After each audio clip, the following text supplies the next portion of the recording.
Hello, everybody. Welcome back to another episode of the Haymarket View. I'm one of your hosts, John, here with another one of your hosts, David. And here we are today talking about this amazing week.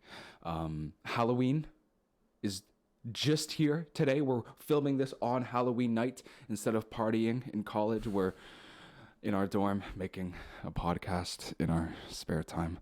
Anyways, David. Yeah, and it's like, honestly, it's like not even 1 a.m., so there's definitely people who are still probably going. Like, I know there's classes tomorrow, but I don't think anyone gives a shit.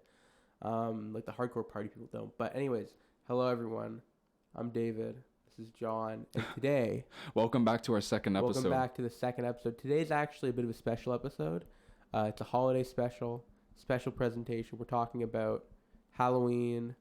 All Hallows Eve, All Saints Day, All Souls Day, if you will. Yeah, and possibly some other holidays along the way. And well, I mean, it's the same shit, different smell, you know. Yeah, and you know, today it's still gonna be a little bit unconventional. We're gonna talk politics a little bit still, but like this is gonna be a lot of this is gonna be like the social aspect. I guess in this episode you guys are gonna very much understand, if you guys have been listening from the first one, that we're not just purely politics, we're also just current issues and just current events, you know. And we're also gonna talk a little bit about media too. Yeah, I feel like talking about, and you know what, fuck it, like a lot of podcasts do that. So, we are a normal podcast. That is true. Like if Chapo can have like movie review segments, we can do that. Fuck it. Comparing ourselves to Chapo, we're a bit ahead of ourselves. Big shoes to fill, maybe. Big shoes to fill, or for small now. shoes to fill, if you're talking about, you know. Jesus. Felix Belderman. Anyway. Maybe. Anyways, okay, David. So, give me the cringe bits. Why do you think Halloween isn't so popular amongst people who aren't adolescents? Why do I think it? I think it's because of probably historical reasons, I would imagine. Because historically, we live in a society where, like, the expectation is that once you get old to, like, a certain age, like, old enough, you're expected to, like, provide for yourself. So the idea of participating in a holiday that involves, like, things like almsgiving or whatever. Yeah, like shelling out. Is seen as being kind of socially unacceptable, unless you're a child or obviously a beggar. That's my theory. I think the idea, because for a lot of people, yeah, they associate it purely with that. And it's hard to say exactly how historically true this is. Because, for instance, if you know your history, you probably know that, like, during the Victorian era, the Edwardian era, and even into, like, the Roaring 20s, Halloween was actually very popular with adults. Like, adult Halloween parties were, like, a whole trend. It was, like... In fact, maybe even bigger than stuff for kids at the time, I would argue. Stuff for kids was still very small, but like... What would they dress up as? Would they witches. go around... Okay, witches are like masquerade? Yeah, kind of like that. Yeah, okay. Like witches, spirits. Gotcha. Because, yeah, there was like this... Also, it should be noted that if we're talking about the Victorian period in the Anglosphere, so in the United Kingdom, Canada, Australia, New Zealand, and the US as well in its own way. A lot of the British colonies, typically... There was a fascination in the Anglosphere with the spiritual world, as you know. Like if you're someone, if like for instance, if you guys know about Arthur Conan Doyle, or about people like Harry Houdini, and even though he was Hungarian, but you get the point. There was a lot of people at the time in like the Victorian and Edwardian periods that were very, very interested in ghosts and spirits and all that manner of things. Even people who would have maybe been people that were self-identified Christians, of course. Usually, there were some who identified slightly differently, like Arthur Conan Doyle did. But yeah, so in a lot of ways, I think the modern adult like Halloween party was probably born out of this sort of Victorian social gatherings that occurred during Halloween, and that were actually they were pretty much equally gendered pretty evenly. You would typically get couples often going, right? Yes, you would. Okay. But there was also some stuff for the single women too, as there is a very old superstition in Britain and maybe other parts of Europe too, maybe I think in Ireland as well, of single women potentially meeting or seeing the face of their future husband in the mirror on Halloween, like at midnight. Have you heard of this before? No, I've never heard of this. It's actually... please. Where have you heard this? I've read it in a book, actually. What book was this, can I ask? It was probably like the Treasury of European Folklore. Penguin Publishing. That's such a David thing to fucking read. But I love it. I love it. Yeah, so in Britain and Ireland, yeah, it was a tradition among women that, okay, here's what you do. At midnight when the clock strikes 12 and it's October 31st, you have to walk backwards with a candle through like a hall or something, and then you have to go to like your attic where you have a mirror, obviously, because everyone had an attic in the mirror back then, or a mirror in the attic rather. And supposedly, if you do the right thing and if you kind of like turn around and do some, maybe say a couple words or whatever, you'd see the face of your future husband.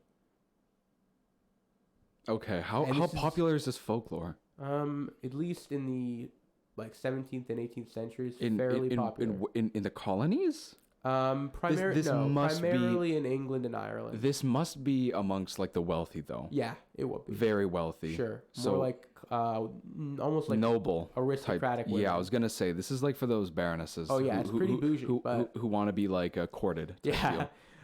But here's the weird part, though. Now, it is linked to the Bloody Mary legend, which the Bloody Mary thing, it originated in England, but it took on a life of its own in America. That is, I don't 100% understand why. It's weird, but there's also an association with Mary, Queen of Scots, Bloody Mary, of course. Yeah. And the idea is that, like, there's some connections that you'd have to say her name 3 times before you'd see the face of your husband. Or that, like, you'd see her face first, and then you'd have to say her name, and then you'd see the face of your husband. That sort of thing. Mm. Because also, the Bloody Mary thing was not originally, like, inherently, like, an evil, scary thing. I don't really know when that when that was added into it. I mean, maybe it was sort of scary because she was kind of an intimidating figure. And of course, you're channeling the other world, which, like I said, this is like Victorian spiritualism. We can't forget the context of this. But yeah, at some point in America, especially, it became associated. Well, first of all, it became basically completely disassociated from Mary, Queen of Scots. Like, I don't think most people even know that there's a connection there. And it became more associated with like a sort of vengeful spirit, a vengeful female spirit, which is a very common motif, not just in Europe, but in everywhere in Africa, Asia, etc. So, kind of interesting. I don't know exactly if it was in the Victorian era, Edwardian era. I don't know. I feel like we can go to a rabbit hole if we just look at all these monarchs and see about their influence on the folklore and the history. Oh, of course. We're definitely going to do an episode in future about the British monarch. We're going to go down the entire tree We should. of what we know, what we can know. Maybe not what we can know. Actually, we'd be there for should know. what we should know. That yeah. Well, I mean, in respects to like how we are today, coming with King Charles III. But anyways, back to Halloween. back to Halloween. Halloween. Victorian Halloween. Yeah. Actually, maybe even before it was a Victorian thing, when it was a Celtic holiday to celebrate sort of remembrance and sort of coming together of your saints, praying to them and your loved ones, along with those who had been killed, you know, before. And also the association with the Aussie as well. With The the Aussie? Fae. Oh, the Fae, There's yeah. also a Fae connection. Yeah, with the which Fae, yeah. I don't think people fully understand. Well, there's a pagan Nordic sort of connection. Yeah, because my understanding is that the oldest pagan traditions believe the belief was that October 31st was the time when the veil between the material world and then the Feywild, if you want to use Dungeons and Dragons language. I don't If know. you want what to else use the call fairy it. world kind of terms. I don't know what they would call it, but because I think in Gaelic the actual term for fairies is like Osei or something, like Aosci. That's definitely not how it's pronounced. Or maybe it's Oshai or some shit. Anyways, yeah, but I don't know. I'd have to look at it and maybe ask my relative. yeah, if any of them know. But so like it was like so the idea of doing the turnip carving, the jack-o'-lantern. The idea is that it would scare away the Osai, or the bad fairies, the unseelie court fairies. And then over time, of course, you had Christianity, and this is where we get the sort of synchronization, because in earlier traditions, the Irish and the Scottish and the other Celtic-speaking peoples, they did believe that there were good fairies and bad fairies. But after Christianity, you sort of had this synthesis of the Middle Eastern idea of demons, which is a very Middle Eastern thing. Like most countries, there are demons that are monsters, and then there are like kind of evil spirits. But the way that at least African countries and some of the Native American cultures have similar things. But in terms I was of gonna Europe, say in terms of Europe, it's very uncommon from what I've read to find a similar type of definition for the idea of a demon. Because, for instance, in ancient Greek, ancient Roman, ancient Latin rather, words for things like demon and monster and spirit, it's all very synonymous and very vague. It's sort of like, and there is no inherent like idea of good or evil that's connected to the fact that these things are demons or monsters. They just usually are demons or monsters, but like, you know what I mean? Like it's typically they'd expand on the characteristics and the aspects. yes, because rather than a blanket essentialist view. yeah, because you'll also see like creatures that you could use, because the word like monstrum in Latin really just means ginormous, right? So you'll have other creatures that are maybe more ambiguous in their morality, and obviously you also have things like the Minotaur, for instance, which is clearly a monster, clearly evil, et cetera, et cetera. So yeah, the modern association with Halloween and demons is entirely a Christian Semitic attachment.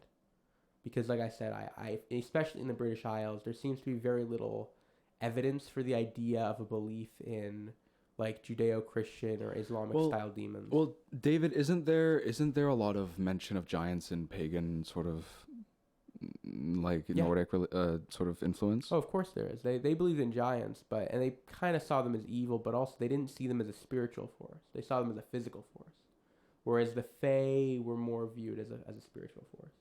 Okay. Like the idea I'll take your word. of giants is like a giant is something you could see it. A giant is something that like interacts. Yes, whereas the Fae were more like the unseen. The influence, of things, I guess. Like I mean, it's not Celtic, but if you're talking about Iceland, and I guess the Faroe Islands and stuff, you have the whole idea of the Heidavolk, who are like the hidden. Who are they? People, the hidden. Oh, I know that there's a. Okay, we gotta go. You know what? Screw it. We have time. We can go into it. The Icelandic folklore. So I've seen what has been on Salmonella's Wikipedia-made kind of infomercial on the different lore. Yep. I think it's interesting. It is. I think it's interesting. All the different little trolls, and the fact that somebody would like dress up in some kind of skull and go into your house and wait until you sang to it or something like that. I don't know, that kind of stuff. That it almost like it tickles me fantastic. I don't know. It's a weird way to think about it. But and a lot of those traditions are really more associated with the winter solstice. But it sort of gives you a glimpse, a little view into a past where, basically for most of the European cultures, especially in like pre-Christian or early Christian periods, basically the entire last 4 months of the year were creepy. Like winter was like the scariest time of year because it's like the windiest. Well, it's interesting. It's interesting you bring that up because there is a lot of theory in psychology. If people want to look it up, I'm not exactly sure where you guys can find the most like reliable source on it because it's maybe actually no. This is probably somewhat of a research topic. Everybody has moods. This is something to do with something even as simple as seasonal depression. Like this happens to millions, if not tens of millions of people a year at the very least. Okay, these kind of things, it's like ebbs and flows of our different solstices and our yearly solstices. Oh my God, the way that our moods in life and demeanors in culture shift during the year is insane. Think of how you guys thought of everything, the world going out at night back in June. Not just to mention it was lighter outside for longer, okay? Just think about how the feeling of everything around you is, how everybody's demeanor is. Why? Just because everything is so much more lively. I feel like there's such a cultural and a natural kind of like beauty to how our world is still so underlyingly shaped by the world that we can't control. There's something as much as the night and day in how close we are to the sun. Yeah.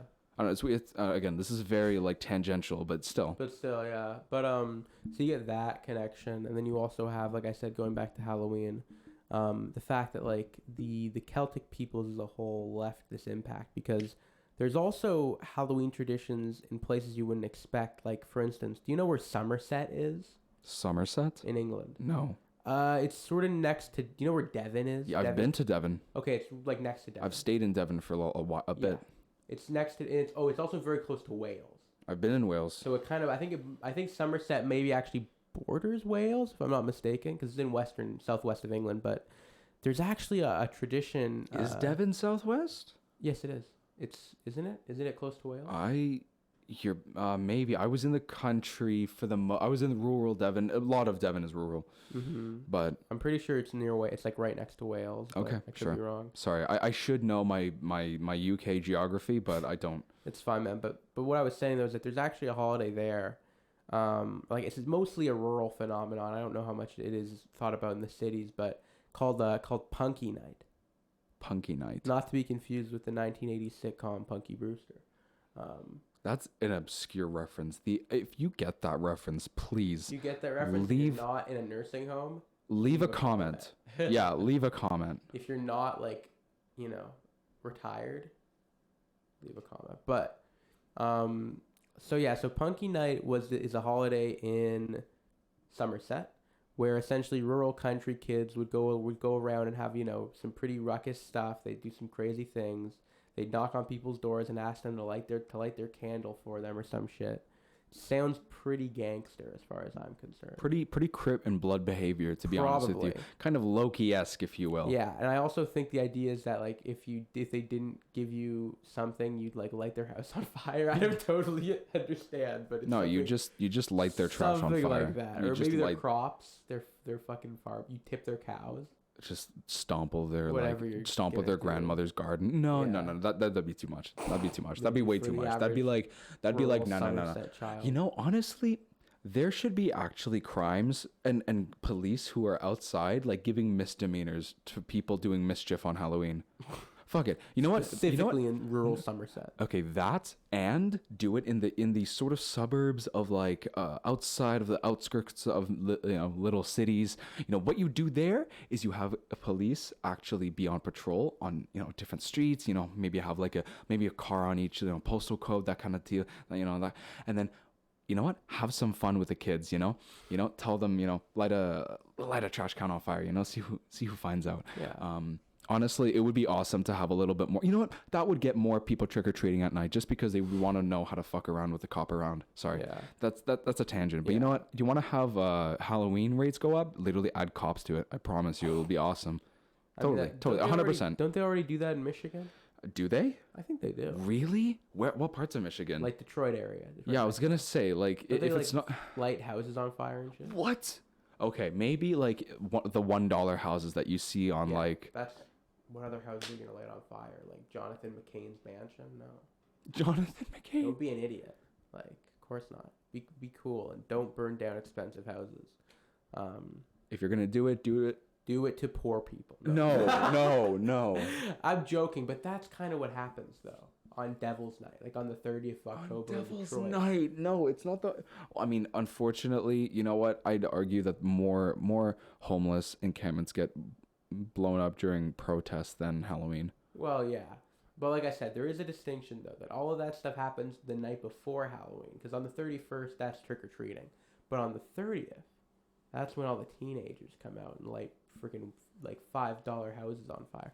Actually, I think most of the houses they burn are vacant. I could be wrong. They're vacant, but they're still listed from some sort of like leasing place. Yeah, and they like fuck up cars and stuff too. Yeah, they'll light trash cans on fire. That's like the least they'll do. Go watch The Crow with Brendan Lee. It'll give you all the info you need about that. But there's also similar festivities in New Jersey. Apparently, it's called Goosey Night over there, but it's a little bit more like suburban, throwing eggs and shaving cream and shit. Apparently, see, that's actually something really interesting. Even as a kid, I never ever saw anybody doing the kind of egg and throwing the toilet paper. I've only seen it happen once, and it was by the people who actually lived there. So it wasn't like somebody actually just went along and just fucking egged some guy's house. Yeah, in my neighborhood, because like I said, we were talking about this earlier. I lived in a very, very cookie cutter neighborhood. Very cookie cutter. But there was talks of kids in other neighborhoods in my town, especially the kids that went to a certain public high school I'm not going to name. There was talks of them doing mischievous shit, and also talks of teenagers drinking on like the there was like this football field that wasn't far from one of the high schools in my town. And apparently kids would go there on the 30th to drink like booze. And people. How old were they? Like 13? Maybe more like 15, 16. Okay. And they would bring like, cheap vodka and liquor. They'd have like these liquor and They just bring like Tito's and like get burgers White from Claw. McDonald's. and like they would be eating, like they would have them, like they would be having like some sort of crazy liquor and cheeseburger party. Liquor and cheeseburger. I'll be honest, I kind of want to get invited, but If you get that reference, good job, by the way. yeah. You get that. You get that reference. Remind me.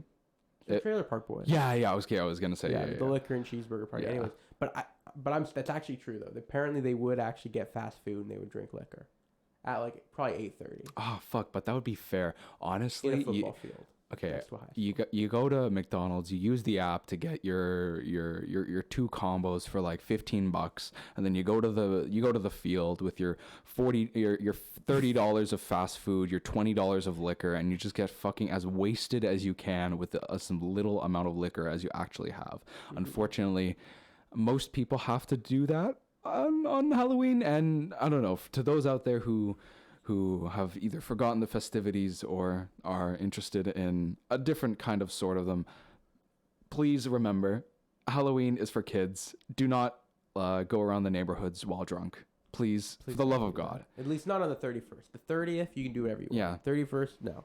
You know what I mean? Maybe the early wee hours of the morning of November 1st, you can get away with it. That's it. You know, when all the kids are sleeping still, and they haven't gone into school yet. You know what was interesting? Actually, let's actually get people thinking. Okay, David. About what? Let's actually get people thinking about when they were a kid. All right. To those out there who are either, you know what, even as much as Gen Xers. Yeah. All those people out there who shelled out as a kid. What do you mean? Who shelled out? Who gave out candy as a kid? Who helped your parents and then they went over to drink at the dinner table or have something, and then you were just like sitting My there sister, giving probably. your sister? Did you ever do that, David? Do what? Like hand out candy? Yeah. And then, well, I did, but it was mostly like you know what the issue was?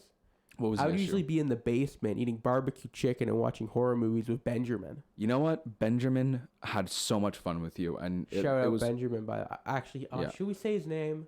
Should we should we? I don't know. You know how common Benjamin is a name? He's I know probably gonna 2 watch Benjamins. That's fine. It's Hi fine. Benji. What's up, Shout guy? out, by the way. Shout out Benji. Or yeah, you know what I mean, or like I would go to his house like just like the night before, like on the 30th, I would go to his house, etc. We would do like, yeah, I would give out candy though a little bit, like when I was like in high school, like, and also when I was a kid, I would give out candy before. We talked about this earlier, giving out candy before you go trick or treating. As like a reward, you would go out trick or treating after giving out candy to kids. Not exactly, but sure. Like for instance, do you remember the weird kids who were? I mean, most of them were probably about 4 or 5 years old, who would be like trick or treating at like 3 o'clock. Okay. Like in the afternoon. Okay. So I knew those kids in my neighborhood. They never did it that early. As early as they did it actually was around 7:30 when it started to get dark. What? Where it started. Okay. This was really a really big thing in my neighborhood. Everybody knew, do not go out until you see other kids out, because if it's the real time, if the other kids have already done on theirs, and then you're in your neighborhood now. That's how we knew. We were kind of like, okay, is there a couple people out? Are they coming up from the park, around the corner? Okay, gotcha. All right, they're already done on theirs. You know what? Frick it. We're already out. Let's just do it.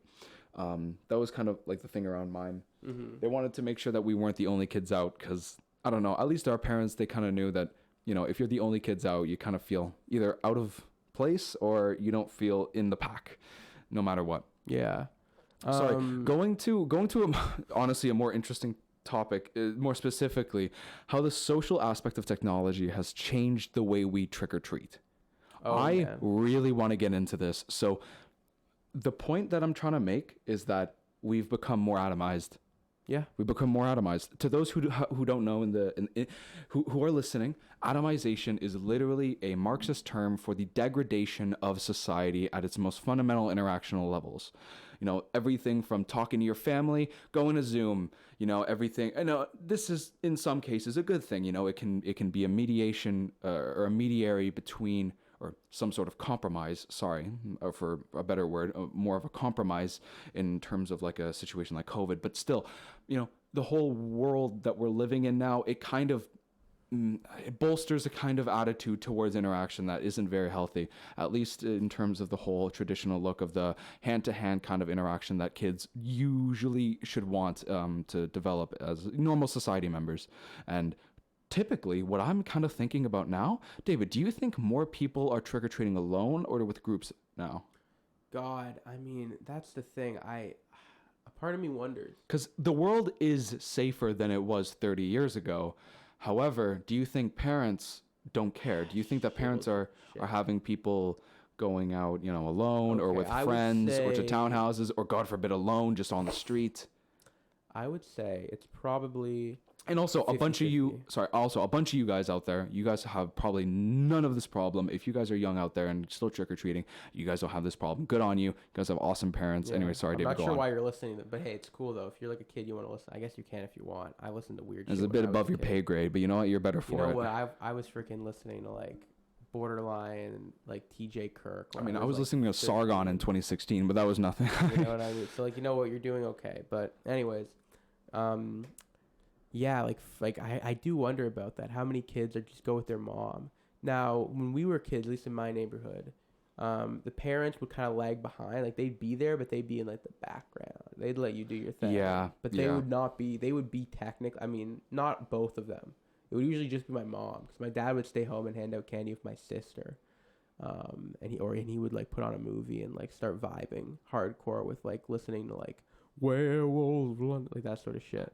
Freaking Warren Zevon. To be honest, for me, it wasn't as much, but it was more or less like, yeah, we'd have a group of people, like we'd have the group from grade school, you know, like me, a bunch of people, my brother, you know, that kind of stuff. Every year, and then but then we would only have one kind of set of parents or one proper parent looking and chaperoning, and then we just go from townhouse to townhouse, getting candy from every other freaking place that we could, and it was amazing. It was amazing. It was beautiful. We half the time we'd come back with a full pillowcase and probably get another one. Yeah, like I remember, I had this one friend specifically, and he was like the great organizer. So it was usually his mother and sometimes one other parent, but actually sometimes his dad came too. I guess his parents didn't like handing out candy or something, because I do remember some years where they both were there. And then there maybe be like, it was usually that's it. Or maybe there'd be one other parent who was like a little bit overprotective and like, you know what I mean? Like you probably needed to chill, but they were there anyway. Because we'd be in groups sometimes of like 6 kids, 7 kids.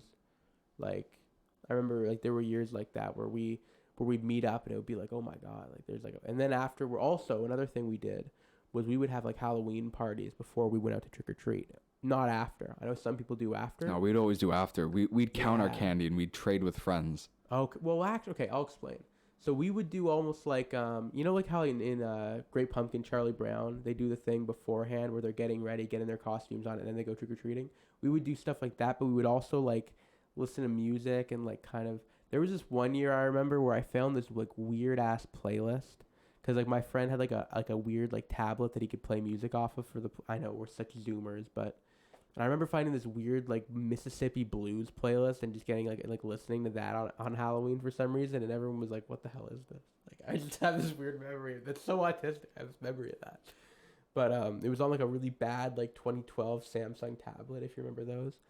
But also we would also do like an after thing.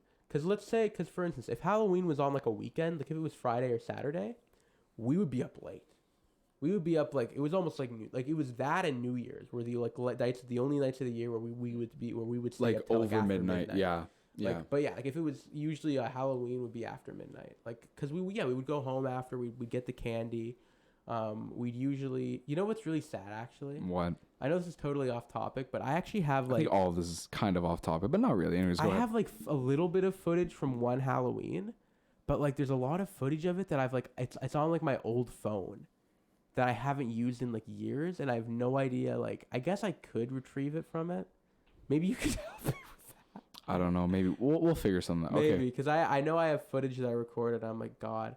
But you know, we'll use that as exclusive content, everybody. Oh, if you actually want. Really quickly, as much as this content is engaging and super duper captivating for the podcast and the lefty audience, I will say for exclusive content for our political and sort of social takes, no matter what it is, no matter anecdotal, nostalgic, or deep dive into some sort of a social, political, philosophical, economic, ethical analysis, whatever the fuck. The point is, we have exclusive content. And we would love to show it to you guys. Everything from behind the scenes of all the episodes that we're making bloopers, we're making anything we can do. And the point is that we want to give it to you in some way rather than the typical YouTube or Spotify, wherever you're listening to this. No matter what, let us know what you guys want by contacting us at haymarketofficial@gmail.com, or just leaving us a comment, reach out, and we will definitely respond and make sure that your opinion's heard. And we try to pride ourselves on having a democratic sort of run podcast in the way that we want to make sure that you guys want to listen and hear what you guys want to hear. And you know what, if you guys have any suggestions, make sure to leave us a like, leave us a comment, and maybe contact us for another episode. Sorry, in terms of exclusive content, we have other stuff to come, but that's all up to you guys. Anyways, back to what we were saying. But Halloween. So in terms of memories, what was your last year trick-or-treating? My last year trick-or-treating was probably grade 7 or 8. Oh, interesting. Yes. It was not I did not trick-or-treat in high school. Okay. I trick-or-treated in grade 9. But I don't know, I think I already kind of looked too old, because there was this one man I met who was so strange. He was like I think he was like like ex-military maybe. Ex-military, guys. He had a certain vibe to him. Like he was older, so he could have been like a Korean War veteran or something. Like or maybe more like Afghanistan. Hard to say. I don't know, but he was like an older gentleman of indeterminate olderness. Indeterminate, guys. And so I remember he saw him, and I was dressed as Mr. Fantastic that year. That's beautiful. I love that. I'd want to see you in that costume. Maybe I'll find pictures of it. But anyways, but I, like I said, I was like 14, 15. Like I said, this is like freshman year, and he was like, "Are you getting a little bit old for this?" Imagine parents actually saying that though, like. And he also mentioned that like. I don't know what the topic got to this, but someone asked, "Oh, what was your best Halloween costume?" And this guy said that like in like the 80s or something, he dressed as Donald Trump. And did he do it well? I mean, he didn't show us any pictures, but maybe he did. I don't know. Okay, does he look like he could have done it well? He could have an older black guy, so hard to say. But okay, well, you know what? Fuck it. Maybe he can reinvent the wheel. Fuck it. Yeah, but yeah, that was what he said. He was like Donald Trump in like sometime in the 80s. That was his costume. That was Donald Trump in the 80s. Jesus Christ. But like I said, this guy could have been about maybe in his How much 60s. Cocaine do you guys reckon? That he was doing, or Donald Trump? Probably both. Well, no, both. Probably a good amount. Probably a good amount between the two of them. I don't know about that one. Do you think? I don't know. I feel like didn't he like once say that he had never smoked a cigarette or something? Like he's like lied about. Okay, nah, that's such bullshit. Bullshit. Didn't he say shit like that? Okay, He's like, I've never drank before. You know what? I'd never find had a beer. I'd find it hard to believe that people with a net worth of over 100 million have not tried some sort of narcotic. Probably a Cubano or something. Anyways, this is super crazy off topic. Super crazy off topic. But this is what memory I have. And also, here's another memory. This is gonna be extreme autistic like kind of traits here, but do you have like specific memories of like going to like certain stores during October? Yeah, Spirit Halloween, but that's it. But like even like normie stores. Maybe Value Village, yeah. No, but I'm talking. Okay, I have two specific ones I remember going to. Which one? Which one? The dollar store. Of course. And Chapters. Okay, I went to more specifically Indigo as well, and they had a Indigo Kohl's in the Chapters as well. Don't forget Kohl's. Kohl's? I never went to Kohl's. Well, you're missing out, boyo. Did I? You were. What did I miss out on? You're missing out on like really, really compact, really like almost like kind of feels like you're in a luxury apartment. I don't know if you've been to a Kohl's in the GTA, you know what I'm talking about. Okay, anybody who knows what he's talking about, just leave us a comment. Well, yeah, I'd love to hear about that, but it's a good store.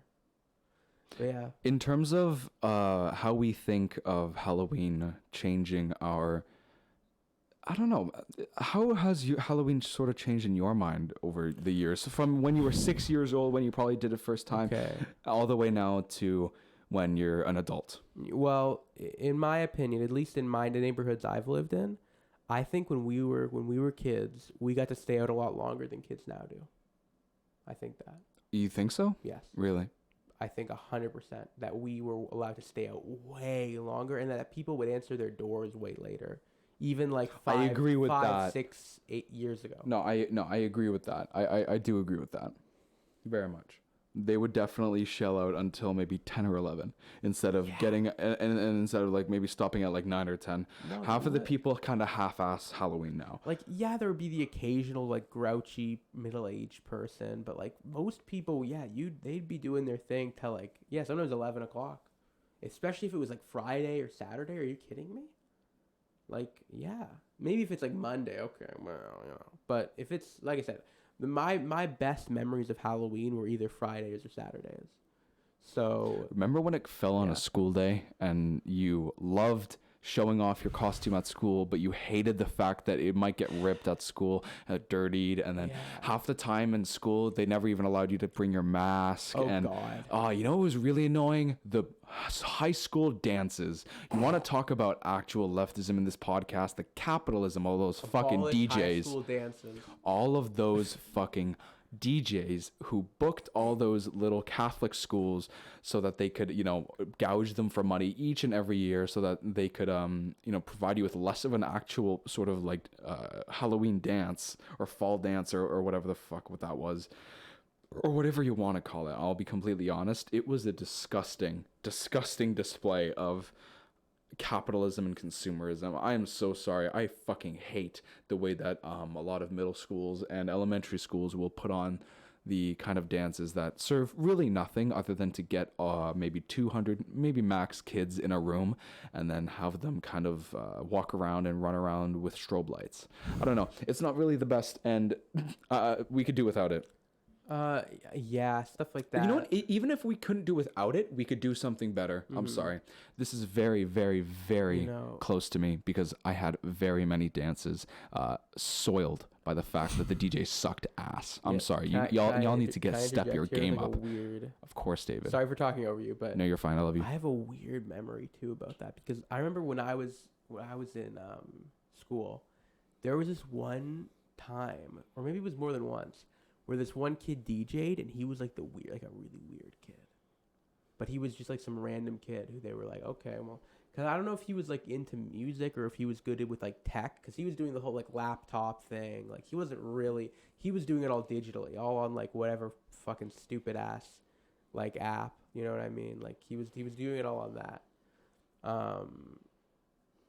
So yeah, I remember that, him doing it. And I also remember like during Halloween dances, and also in my school we had Halloween dances, and also the other big one was Valentine's dances. Which is a whole other like source of adolescent, not even or even childhood trauma for me is Valentine's Day. I don't even want to talk about it, but which sounds like some very Morrissey bullshit. But I'm going to it very briefly. I think we should all very much appreciate how, at least in my school, we had those sort of ring pop things that you would spend $1 and then you could send a ring pop to somebody in the class. Wait, what? Half the time, everybody just spent $5 and spent it on themselves. You're screwing with me right now. No, everybody just spent like a $5 or a toonie, and then they just got like 2 of these ring pops for themselves. It was really amazing. I'll be completely honest. The school did a service. Okay, well, we got cookies, so it was cooler than that. We actually got like... No, that's not cooler. They were not I'm good sorry. cookies, but you know what? You enjoyed them. And you know what? You could give it to somebody with a love letter, and the people who actually got them, that was awesome. Would be like, and it was so funny. It would be so cute, though. You only ever got them from your friends. Dude, all the girls would have like a desk full of them. Yeah, and if you ever got it from your one female friend, everyone in the room would make that sound. Do you remember that sound like that? Like, do you remember that? Maybe the jokingly sort of like... Did people in your school do that? Yeah, they did. Of course they did the jokingly, ooh, like that kind of stuff. Yeah. Like that. I can't roll my R's. I'm jealous. Yeah, I remember people do like, yeah, if you got one, especially if it was from...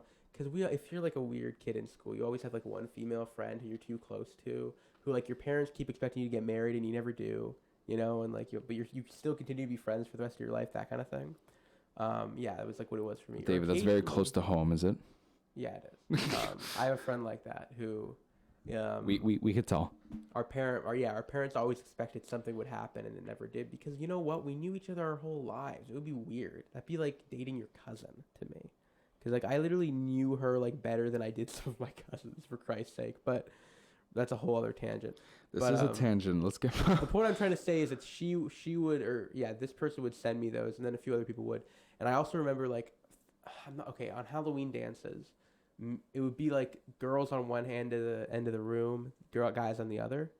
And also, I also remember like people doing like fake circle pits at my Circle school. pits? Like, okay, there was this one year where they played the song "Damn It" by Blink 182. Oh yeah. You know, the Yeah. song was like do do do do do do do do do do do do. Yeah. So me and like three other, well, actually no, like it was like started. It was small, but then it was like a bunch of guys. I remember us all like running in like a circle, and like low key, I think a few guys like twisted their ankles running into each other. So we got in trouble for that, but it was funny. And Just also, imagine some like 12-year-old just crying on the floor, holding his ankle, calling his mama. basically shit like that. But and I also recall a time when like I tripped over like one of those Aw. weird like glow sticks or something. The glow Or maybe it sticks. was multiple glow sticks. Did you guys? Okay, so at least our Halloween and our kind of dances like that they're all done in the dark in the gymnasium. And our gymnasium had a bunch of they would always give us these arm wristbands that like would these glowing wristbands. Oh, They'd yeah. always give them. And Don't drink them. Don't bite into them. Yeah, they would always tell us every single time. Guys, ladies and gentlemen of the audience, to those who remember, who bit into their glow stick stuff. I remember I actually got the liquid out and I tried to rub it on my thing. It's literally like highlighter fluid. Yeah. I don't think like people realize it's basically like UV highlighter fluid. Like it's crazy, man.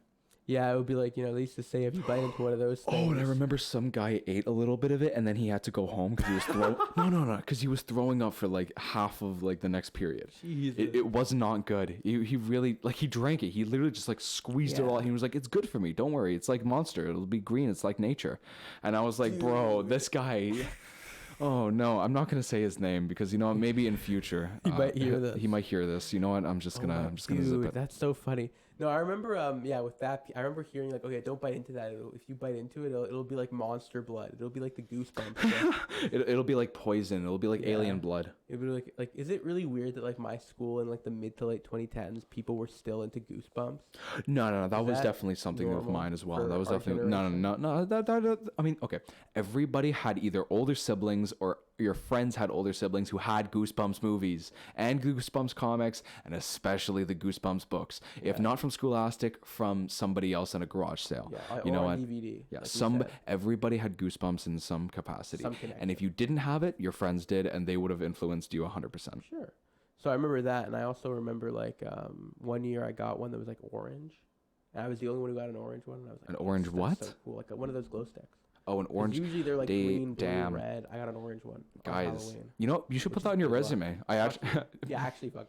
Oh, can I have another weird autistic Halloween memory? Yeah. Okay, going to the library, like the school library during Halloween, was so awesome Why? because you got to see all the Halloween books. You got to see like the case of like, what the hell is his name? Jigsaw Jones and the Mummy. They never did they never did our library up like that. We did every year. They did some of our hallways up with like that fake. I can't believe I'm remembering this, guys. Like this is years ago. This is well over half a decade ago. And to most of you guys, you have been out of school for decades. Yeah. Maybe. Who That'd be knows? weird. But the We're point. quite young. Yeah, we are quite young. To those who don't know, David and I are very much college kids. Yeah. Um, Zoomers. Zoomers, if you will. Sure. Yeah. Still though, actually on the point of generational sort of differences, this is completely different topic. So, you know, I'm going to maybe switch such a smooth segue, if you will. How do you think Halloween has changed over the generations from Gen X to now? Okay. Or maybe well, even baby boomers to now. Shit. Or including if we're okay. doing that, then we go back to the silent generation. Okay, if we can do that. To their dances and their kind of thing. They had it really cool. Can I give you a few examples of why I think so? Exactly. Okay, first of all, so if you're talking about the boomers, now Gen Xers kind of came into a different thing because the late 60s and going into the 70s, that was when you had like the beginning of like the razor blade and the apple urban legend. That everybody has heard of that. Yeah. That and also like the Poison Mars bars, like that kind of shit. But before that, from what I've been told, and like from and what I've read from older people, at least in Canada, on Halloween in like let's say the 40s, 50s, 60s to a certain point, it was actually not uncommon to get baked goods for during trick or treating. Really? Yeah, like different things. I mean, Like caramel a croissant or apples. some shit? Like a More like pie or like little like pastries or little like like a mini cupcakes. quiche.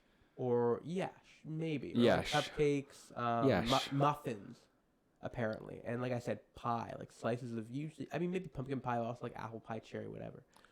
So they would just like throw like a slice of pie in your like canvas bag or like I without guess, or something. like they would wrap it up for you, like they'd wrap it up in like some sort of maybe like paper or something. I Man, don't know. that's another thing, man. People worked for Halloween back in the 1900s. You had Man, to. yeah, of course you had to because you had to work for everything. But But like, also like back then, this was before like it was expensive to buy lots of candy. Like prepackaged candy, that was pricey. yes, with my aristocracy money, I'm going to buy my lady some So it was probably some wrapped candies. Would so you? Can you afford your lady wrapped candies? unironically though. Yeah, expensive. unironically, it was like that. And also, you'd have to drive all the way to like freaking Woolsworths or whatever. Like if you lived in the country in the middle of nowhere, it was so. By the Usually, way- it would be easier to just do like put a couple of like caramel apples in the oven. By the way, if you did get the wrapped candy reference, you are an absolute god of Western film. Mashallah. Mashallah, brother. Mashallah, habibi. Okay, let's be edit careful. that. No, I'm leaving that in. Are you Oh kidding? my God. Anyways, Anyway, back to what we were saying. but so what I was saying though. The generational differences. Generational, yeah. So like I said, older generation, especially like the boomers who grew up in like the 50s and stuff, they grew up with in a time period where like yeah, you could get baked goods from your neighbors, like you could get like because there was no like stranger danger back then. If someone lived in their community, like you knew all the adults in your community basically. You knew them all at least by like on a last name basis. That was Sure. just the norm. Yeah, maybe. Like it wasn't that like this. People forget that. Okay, You know? let's also mention, I think we were talking about this earlier, and if this wasn't by the time we had started the actual episode or it was in the bonus content, the most of the people who did it in the silent generation and the turn of the 20th century, they were all rich still. The people who did the parties. trick-or-treating.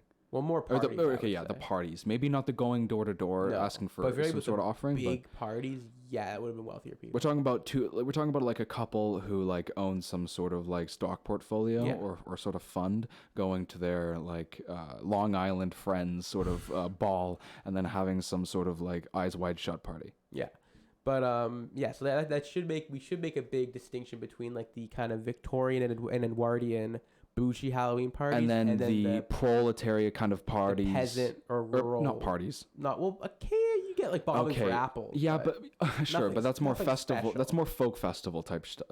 Yeah. If anything, we should also mention, as we are.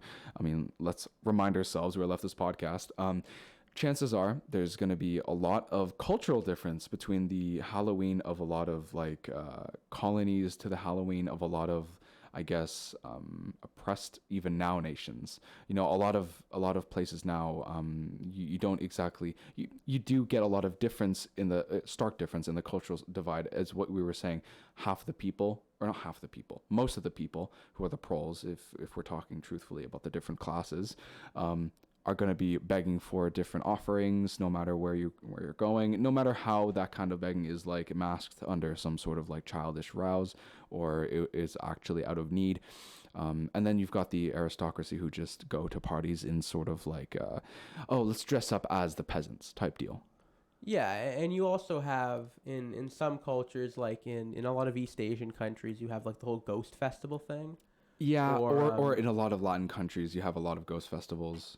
Yes. Or dead festivals. Through a Roman Catholic kind of what's the term? Synchronous lens. Sure. Like, for instance, like I said, obviously everyone knows in places like Mexico, but also in places like Brazil and the Philippines, people will practice a custom that originated in Europe and among Christian communities in the Middle East, which is the idea of visiting the cemetery, but also kind of like maybe putting up photos of deceased family, or putting their names on pieces of paper and kind of praying in front of that, like that sort of thing, which is probably very foreign to a lot of people, even in modern urban Europe. But there was a time, like I know in Portugal and I think in Spain as well, where like those sorts of traditions were not unheard of. Like, of course, it wouldn't be in Spain. Like it obviously in the New World there were some other customs that got mixed in there in terms of the indigenous customs, but Yeah, like even like I said, even in my grandparents' area of Portugal, like on like November 1st and even November 2nd is a pretty big deal in terms of like mourning the dead, thinking about deceased family and thinking about death just in general. Um, it's interesting. And also like the whole idea of it being a kind of Christian festival, which some countries put more emphasis on than others. I think most times people consider dead sort of holidays not per se Christian. Well, like I said, I'm talking about synchronism now. Synchronism in what way? Okay, In every okay, way. define. It's called the communion of saints, my guy. Deus Okay, but vobiscum. synchronous. What do you mean by synchronous? Well, like I said, this is very consistent across a lot of religions. Okay, if you're saying it's consistent amongst religions, What I'm yeah. saying is, okay, so you're saying that it has the one start in Christianity or no, Catholicism? I'm saying it got kind of combined with it. Like you have the idea of spirits, which existed in a lot of European cultures, and instead of having those spirits, you sort of supersede that with saints, or with if you want to have spirits like almost ancestral worship, you can instead You would also do it replace to it with martyrs. sure and martyrs, which are considered saints, and you can do it with like you can kind of combine those things together we're like, okay, instead of having like the gods and your deceased relatives, in some ways they're kind of the same because, in Christianity, anyone who dies and goes to heaven is a saint, even if you're not officially, even if you don't have a church or a day or a flag named after you. If you're in Christianity, they still believe in the idea of the communion of saints. Um, so yeah, that's why the term All Saints Day. That's why because yeah, you have the saint feast days for like all the famous saints. But all the saints, that's all the Includes your dead. granddad Okay, or your I didn't know great that. aunt who had leukemia, or your great grandfather who wouldn't stop eating gross pork chops and it made your basement smell disgusting on Thanksgiving. And then it made his dead body smell really disgusting on his Possibly. funeral. This is getting morbid, but you get the point. His wake was really morbid, I'll be honest with you. Okay, I'm joking, no. But the point I'm trying to make is it's not like a huge jump between like ancestor worship and like remembrance of the dead.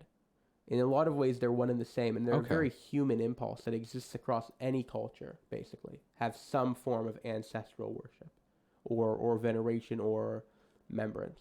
From a time, it makes sense, almost as if like the kind of oral traditions would leave people to revere the people behind them, before them, as archivists, as gods in their own knowledge. Yeah. They would consider them the givers of knowledge in a way that they would pass it down.